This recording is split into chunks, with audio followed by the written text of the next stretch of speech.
get here? Right? How'd I get here? How did I get here podcast? How did I get here? How did I get here podcast? How'd I get here? How did I get here? How'd I get here podcast? Bam!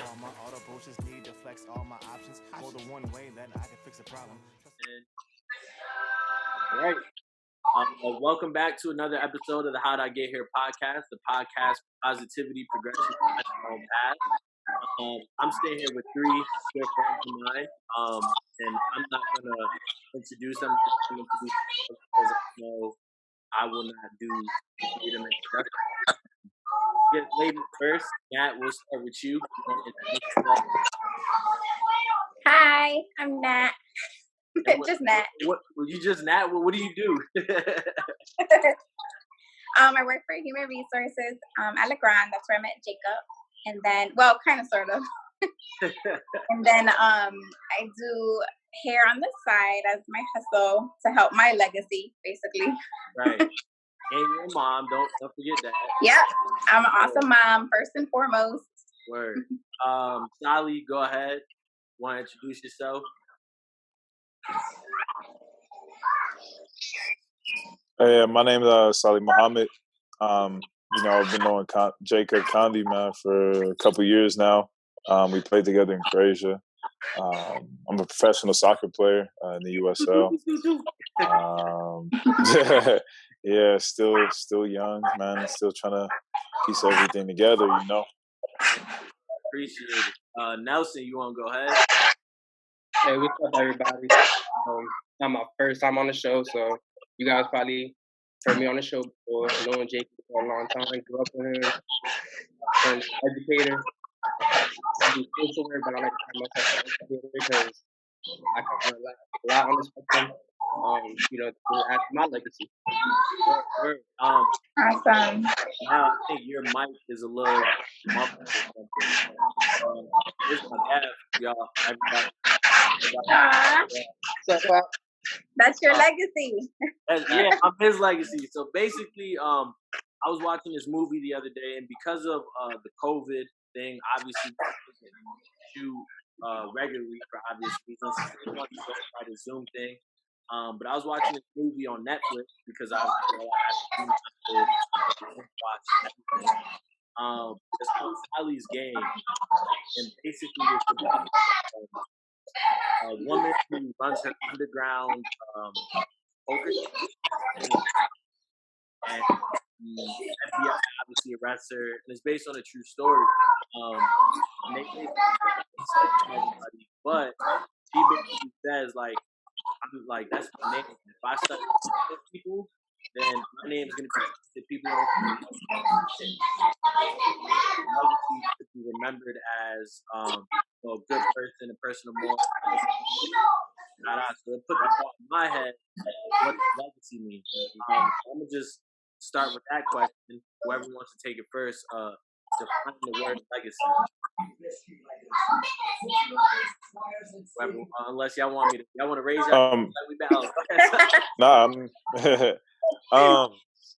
I think yesterday, I was finishing up 2 days ago I was finishing up this book called Flow, and at the end of the book, the premise of the book is that finding flow or finding joy in everything that you do, and that consistent of finding challenges frequently within whatever you're doing at the moment that could constantly challenge your mind, right? We all feel like when we're pushed to our limit, that's when we're most focused and we're most in the present moment, right? So at the end of the book, it was talking about how true flow is bringing your life together in a sequence of acts that all blend in together and make sense, so that at the end of the life you can almost look at it like you put this painting together or this masterpiece together and your life had purpose and meaning. Word. So how has matter of fact, Nell, we'll let everybody answer the question first. Nell, what's your definition of legacy? How would you define it? not as deep as that. I'll tell you that. Right. Nah. So like I told you before, so legacy to me is like, what do you leave? What do you leave behind? What do people remember you for? You know, it could be a number of different things. It can be accomplishments. It could be places you've gone. It could be your family, but it could be like basically like what makes you up, what people remember you for, and even if you have an impact on or you're an influential person, you know what I'm saying? So that's your legacy. Word. All good answers. There's no wrong answer here. Nat, Nah, it's all subjective. Right. Nat, what's your definition of legacy? Mine is I used to think it was monetary money, funds that you create, assets. And then when I became a mom, it's a little bit different. It's my name.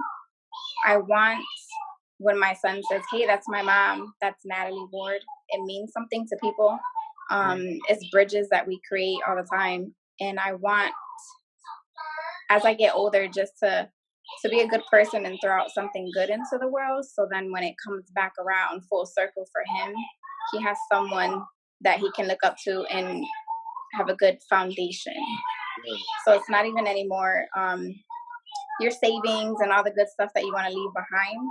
It's more of what you do now to, I don't know, just to put good into the world.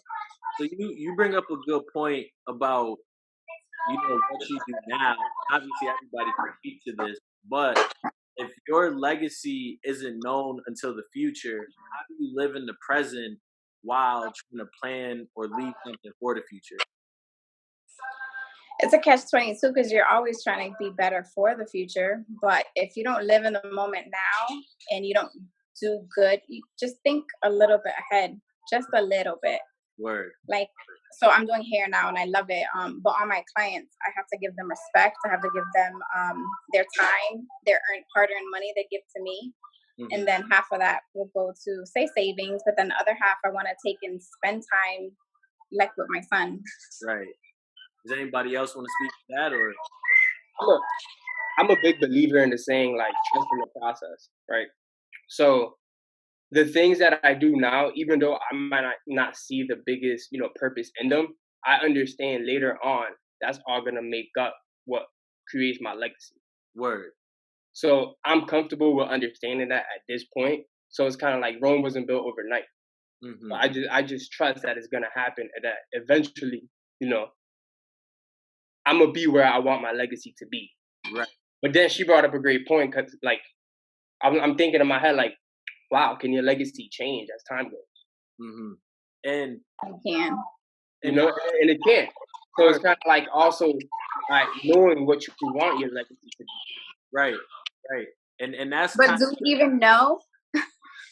And I don't know. I'm 31, and I'm like, do I even know? Like when Jacob asked me, he was like, "What's your legacy?" And I had a good answer. I thought I was just texting him to text him. And then he's like, "Oh, come on this podcast." I'm like, "Oh shit, okay, great."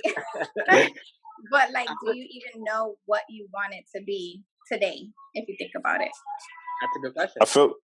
I feel like for me, especially like in soccer, it's kind of like it's clear cut, right? And especially in athletics, like you want to get to the highest level, and so it's kind of helped me like in my private life develop a mentality where, and even like just reading and like studying other people and like their philosophy, that like the small goals you make throughout a day or throughout a week have to match what your long-term goal is, and then eventually you'll get there because you've been putting in the steps, you've been laying the groundwork. It's not just like haphazard and accidental.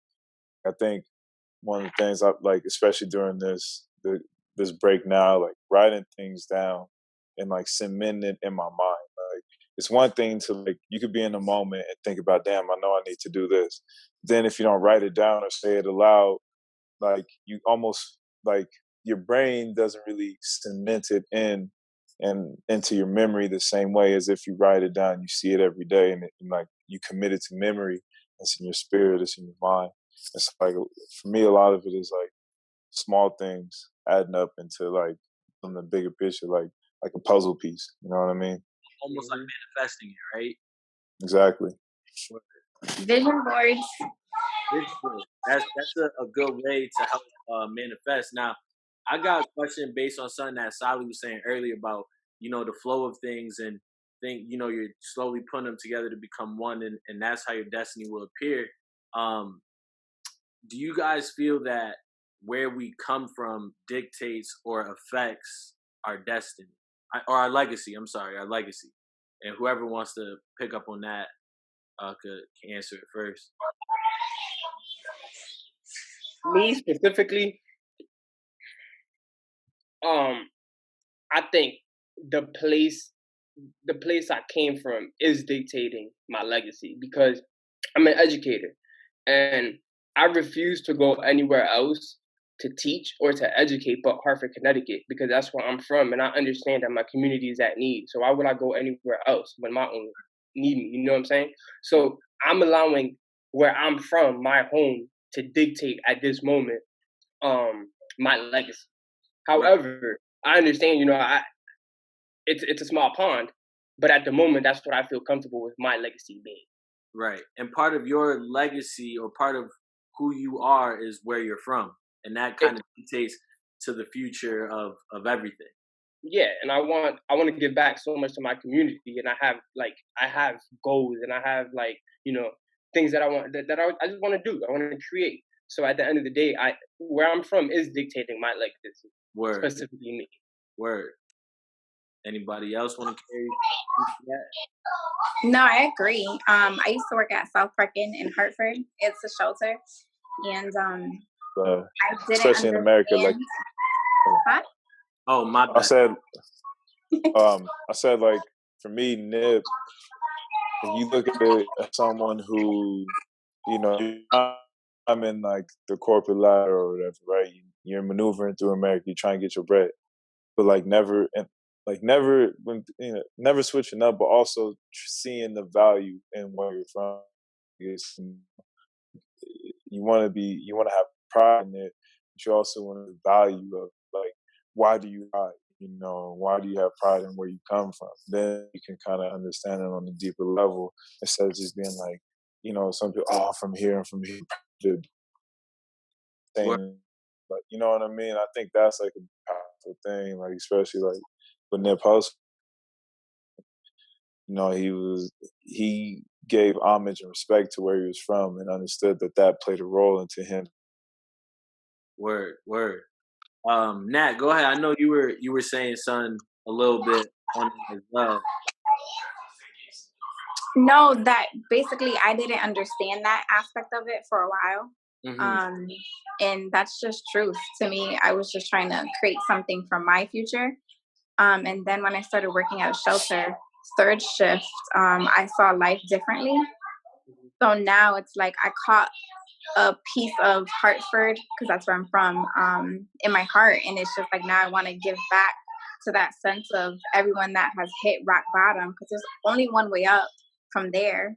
And even with everything going on right now with COVID, it's like I want to make sandwiches just on a Sunday and just pass them out because there's so many resources we don't have. Huh? Mm-hmm. Sorry, you can hear Junior.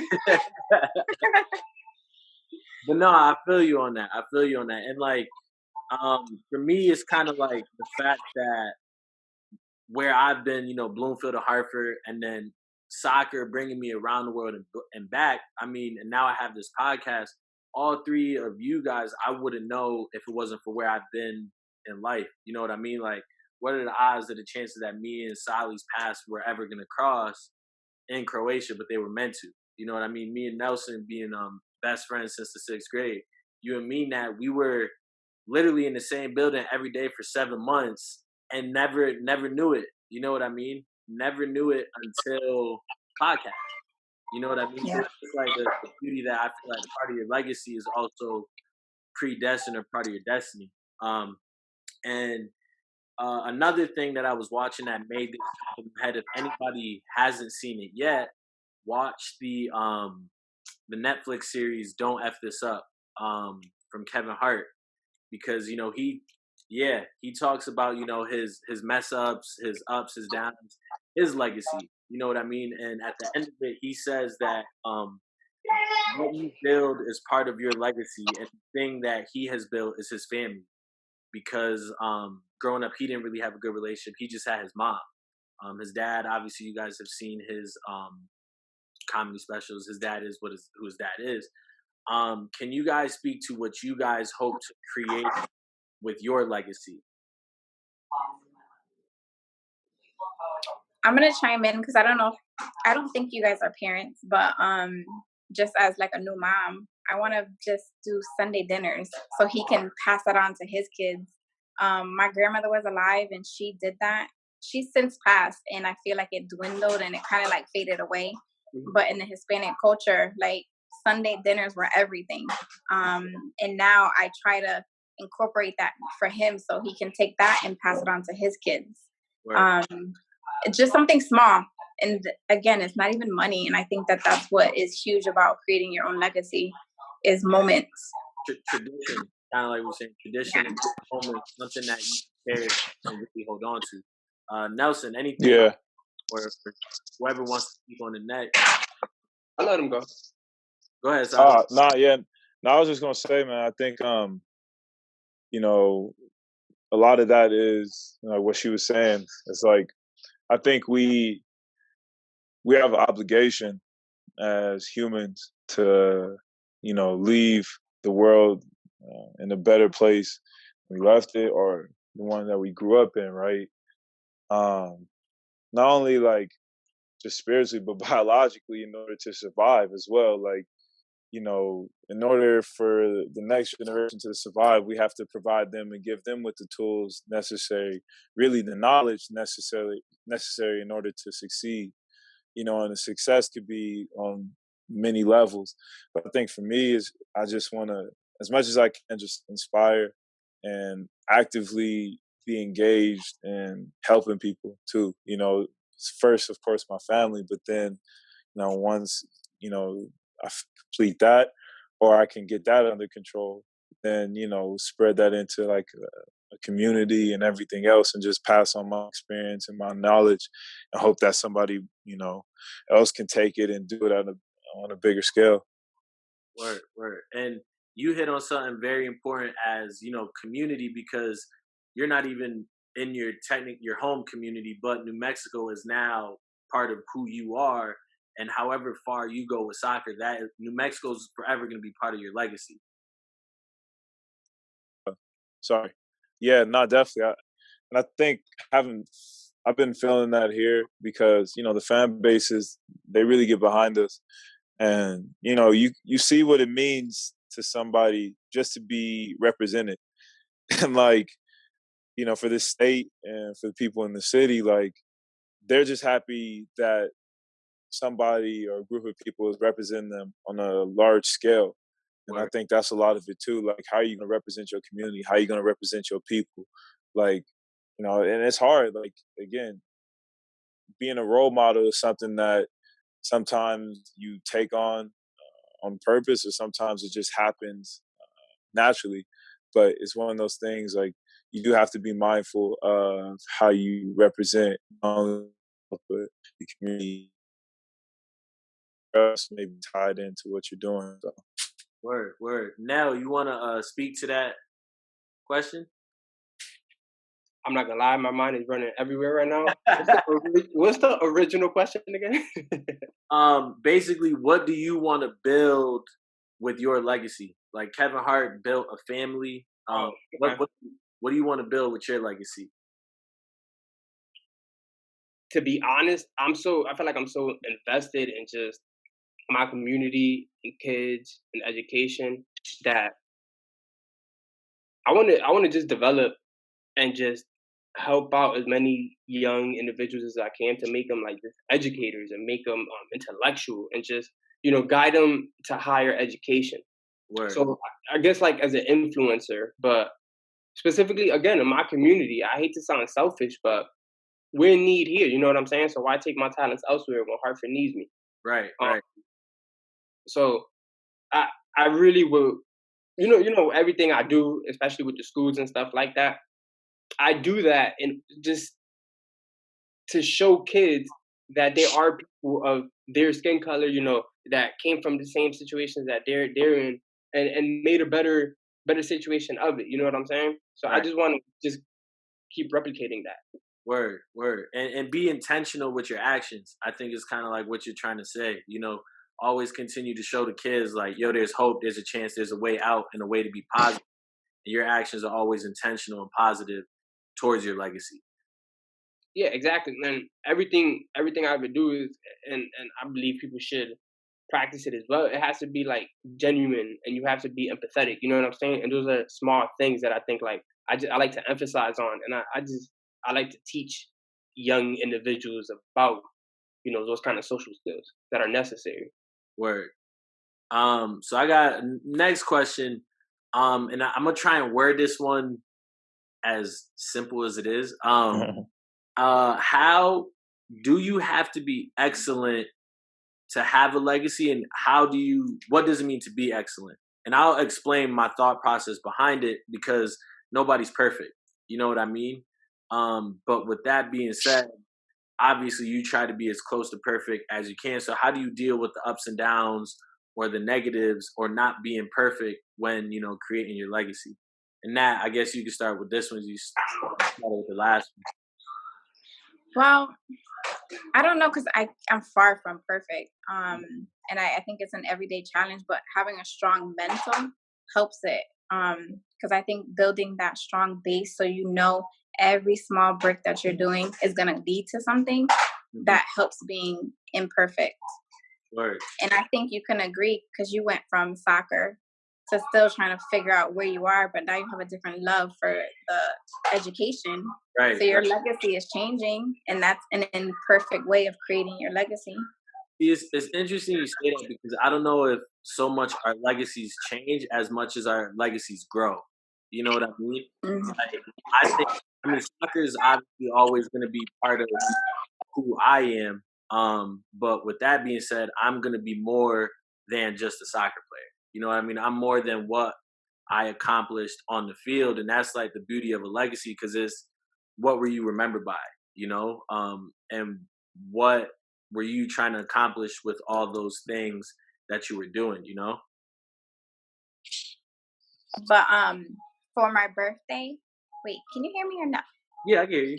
Oh, for my birthday, everyone kept saying that I had like such a good heart and I was funny, or like I gave I extended a hand quicker than I ever asked for anything in return.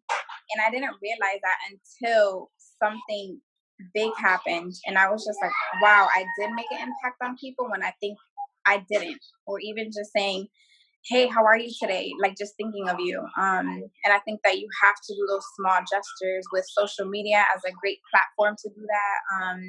Or even, like I said, what I want to do for South Park Inn, I just want to make sandwiches for them, little bags of hand sanitizers, if we could find it. Small things to get them through, because we're fortunate to do that. So why not use that?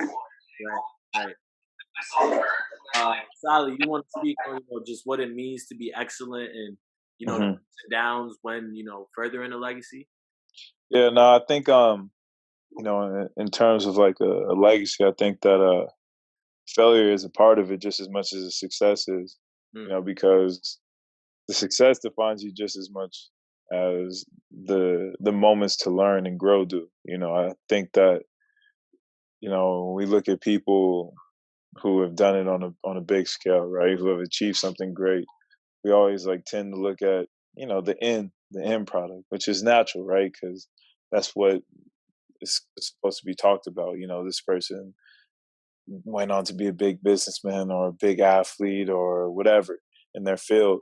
But, and it's cliche, but there's a lot of work and a lot of like long nights, battling with your own emotions, like insecurity, fear, anxiety, uncertainty, like all of those like negative emotions that are natural. We all feel, and sometimes we forget that even successful people felt that too, but their ability to overcome it was a lot stronger, and their willingness to go the extra mile is a lot different and a lot stronger, and their relationship with their emotions is a lot stronger. So I just think that though there is two part. You don't build a legacy without that. because it's like a lot of times when people would quit, you keep going, you know. So I think that it's an important thing, like to fall on your face sometimes. You know what I mean? Word. Because that's when we learn the most, and that's when we grow the most. Like I was just, I had me and my team. We do these things called gratitude talks, and we had a Navy SEAL on there, and he was talking about limitation, and he was saying that, you know, when you're doing something right and you feel like you've hit a wall, that's when you push even harder, because that's when you've met your limitation, and now you have to push beyond that boundary. And that really stuck with me, because like adopting that mentality through everything you do, there's never going to be any failure. It's just going to be constant learning and constant growth. So Word. No, that's actually a very good point. Now you want to speak on the ups and downs? So I think he worded it greatly, and no, seriously, and it just made me think of a quote: "Success is failure turned inside out." Um, the failure is just as important, and you gotta grow from it. You know what I'm saying? In terms of legacy, I think that legacy is subjective. So I'm thinking, okay, so even though I might not have accomplished, let's say, you know, I wanted to accomplish a goal. Even though I didn't accomplish this goal by a certain amount of time, okay, I have all these other things that we don't think about, and that we just, you know, we forget, that also makes up our legacy.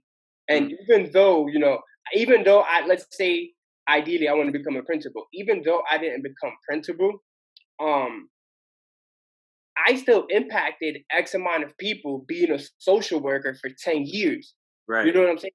So it's all a mindset, you know, and it's about thinking about it differently, and just appreciating what you have, so then you can just create your legacy and just reevaluate your legacy. Maybe you just, you know, you have to think more realistic. You know what I'm saying?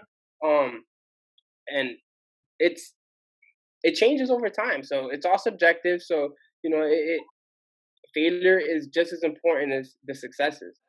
And you was out there what, 3 years, 4 years? yeah, just about. Yeah, bro. I lasted what, 7 months, 8 months? Right. Hey, it's Croatia's something different, bro. Third division life, that's something different, bro. I wouldn't trade it for nothing though. I know, man. We had the time of our lives out there. I do miss it, man. Yeah. And it's funny that you bring up Croatia, because there's something that you said to me back when we were out there. And I remember I was like, yo, I want this Neymar jersey. And you were like, oh, I don't like wearing other people's jerseys because I want people to wear my jerseys. You know what I mean? And it was Yeah, but that's a good point. And that brings yeah. up a point that I'm gonna bring up next about how we put celebrities on this pedestal. How do you basically, or how do we, I should say, separate, you know, idolizing celebrities and put them on a pedestal and having role models? Because obviously those role models are, you know, influences on us. You know what I mean? Yeah, So facts. separate the two ideas, and whoever wants to take that first. Yeah, no, I mean, I think for me, man, it's like, you know, competition, and like you can't leave any room for doubt or any room for uncertainty. You know what I mean? And I think like I always hear stories of guys like they playing Michael Jordan, they wearing his shoes, or they playing Kobe and they wearing his shoes. And I think like, you know, guys joke about it now on like all, you know, on different podcasts or interviews and stuff. And I'm just like, it's a joke, but it's serious, man. Like I feel like you've already beat someone psychologically if you coming in and you idolize them, you know, because if I go into a competition knowing that no matter what, I don't have any association or I don't know you at all, I'm gonna do everything I can to defeat you. But if I'm idolizing somebody, I'm gonna hold back a little bit, and I'm not gonna really push myself how far I can go in order to win. And like in competition, that's the small margin. You know what I mean? Word. Mentality is key, and mentality is really what that that difference is, to your point. Yeah, to me, like there's a huge difference between idolizing someone and having someone as a role model. Idolizing someone is kind of like just, kind of like just admiring them, having love for them. You know what I'm saying? Like, but a role model, I feel like, is a lot deeper than that. A role model is someone that's had influence on you, that's inspired you, that someone you look up to. You know what I'm saying? Someone a good example. And for example, like for me, I can say over the years, when I was younger, I idolized LeBron James. Okay, he's very family oriented. He has all these basketball accolades. He's a great guy. He's about the community. Very stand-up guy. Word. Easy to idolize. However, he's not my role model because to me that's a lot more intimate. And to me, that's someone you personally know that's had a profound impact on your life. He hasn't done that to me. However, he is a role model for someone. You know what I'm saying? Maybe someone that lacks role model. You know what I'm saying? That lacks maybe male figures in his life, or a woman. Maybe she lacks mother figures in her life. When you lack that, then you look at celebrities, you look at other people to be your role models and stuff like that. Me, I'm fortunate enough where I have people in my life that I consider role models, my uncle, my mother, stuff like that. But LeBron, great guy, amazing. He's just someone that I used to idolize. Now, I don't like to say I idolize people especially celebrities, just because it's a little weird to me at this point. Grown ass. I'm a grown ass man. I'm not gonna say and be like, I idolize LeBron because he has a family. No, that's that. You know what? I want my own family. I'll do that. But role models, I feel like I'm not too old to have a role model. I'm gonna be 50 with a role model. I promise you I am, because you can always learn from people, and people are always gonna have impact on your life. Word. So Nat, can you speak on the difference between role models, and idolizing people, and maybe some of who your role models are? I've never really idolized anyone in particular. J-Lo, obviously, something like that. But not really. I think my parents, they're my role models. My mom, in the sense of just her heart, she literally will help anybody on the face of this earth. Without ever thinking twice. And then my dad, with his work ethic. And when we talk about legacy, I think our parents are just those two, if we're fortunate to have it. And just how Nelson said, it's true. You, over time, if you're fortunate to have that role model, that's who you gravitate towards. That's who you look up to. And I think my parents are that for me. And I'm fortunate to have that. Word. No, that's great. And obviously, in the next room. But I agree with you in the sense that my parents did a good job. I'm, like you guys said, I'm part of their legacy. And they did a good job, help raising me. Like I said in that last episode, my dad was a little more of the disciplinary one. And my mom, did a lot of like the behind the scenes work, but together I'm part of their legacy, and they're helping create the morals and stuff that I have for my legacy. So I want to read one quote to you guys before we get out of here, or we'll see where this conversation goes. But it was the last thing Kevin Hart said in his documentary, and I felt like it went with legacy, but it was just an interesting quote, and I just want to get you guys' thoughts on it. So it's, when you are okay with being flawed, it means you can be fixed. So interpret that however you guys want. Maybe I'll give you a second to think about it. Son, that it struck with me is that people, like we said earlier, nobody's perfect, and we are going to encounter issues, while finding our legacy and throughout our journey. But with that being said, I think people struggle taking advice. People struggle with criticism, but when you accept that you're not perfect, and you accept, the ups and downs of life, that's how you kind of propel to who you are supposed to be and be the best version of yourself. And help find your legacy. So that's kind of what I gathered from that. I don't know. I could be shooting an air ball and way off with it. So I don't know if anybody wants to take that next. I think you hit it on the nail, to be honest. When you email me that question, that quote, I'll be honest. I was sitting there thinking about it. And it was a conversation that I even brought up in the room, like, hey fellas, what y'all think about this? Right. Because it was that deep. And to me, it just means, be open-minded, be open to criticism. We're not all perfect. And like you said, you just kind of,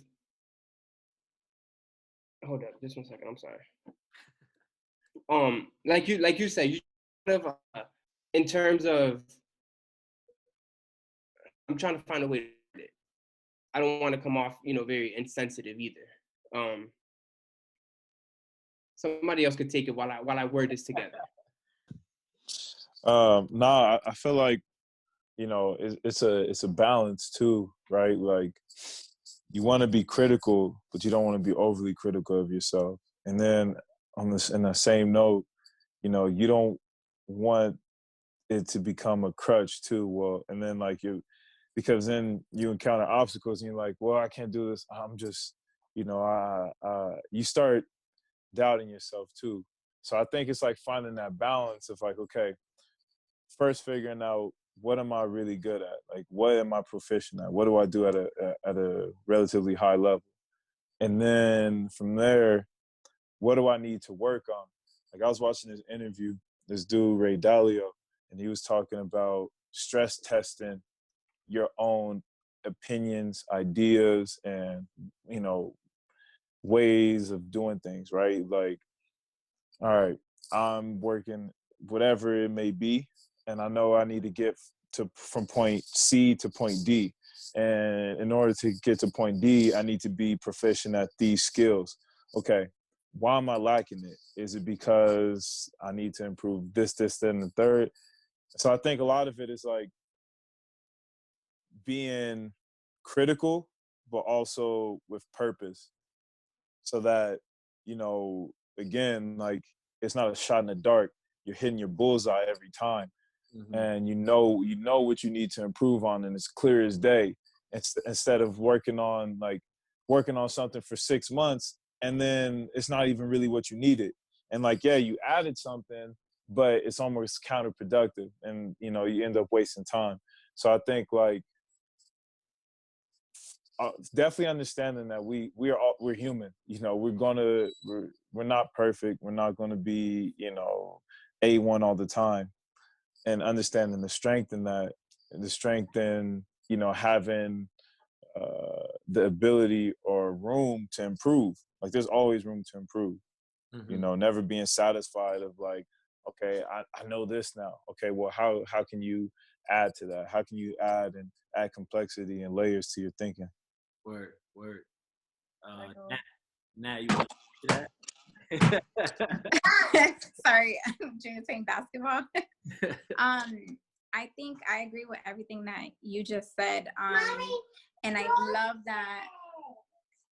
that you make me think twice about being critical, because I am so critical on myself. It is ridiculous. And that's a flaw that I have. There's no ands, ifs, or buts about it. And I'd rather shut down before I take a leap of faith, because I want it to be just right. But what you just said to that is that sometimes you have to just grow from those failures. And if you don't have any intent or any purpose, you're not going to get to A, B, C, or even D. Right. So, yeah, I love that. It's all full circle. Right. Now, did you get your words together, or? I sure did. Nah, just because I didn't want to be insensitive with the example I was going to bring up, because the example, Danny, right? Yeah. He brought up a great point, right? Because I said, when you have to basically, you have to be comfortable enough to accept change and to know that you're flawed, right? Mm-hmm. So he was saying, well, there's cases where, like, let's say like a big man, right? He's big. He doesn't feel he's okay with being big, and I'm like, okay, but if he embraces that he's big and that he's comfortable being, bigger, big bone, you know what I'm saying, like that, then he's accepted that he's flawed and he can be fixed because it's all a mindset. You know what I'm saying? And he was just trying to, he was trying to rebuttal that, but it's all a mindset, and it's all mental. It's all what you feed your mind. Just like, just like you try to feed your body good stuff, you have to feed your mind good thoughts as well. You know what I'm saying? You don't put garbage gasoline in your car. Why? Because if you put good gas, it's gonna last longer. Same thing like your body, like your mind. You feed it good thoughts, you're gonna be more stimulated, and you're gonna think deeper. Word. So that's really how I thought about this quote. Word. Hey, Danny, come on the show, bro. Come on. No, I didn't want to be again. I just wanted to make sure I chose the right words. I feel you. He brought up a great point, and I'm like, cool. Word. So I think we just now getting ready to wrap up. Hey, what up, Junior? Normally I try to do a challenge at the end of the episode. Obviously, it's gonna be tough for all of us doing it. So I'm gonna just get to the part where I give everybody their 15 seconds of fame. So say whatever you want to say, shout out, plug your business, do whatever you want. I'm gonna start with Nell first, and then the way out on my screen. So I will go Nell, Sally, and then Natalie. Say talk your shit, bro.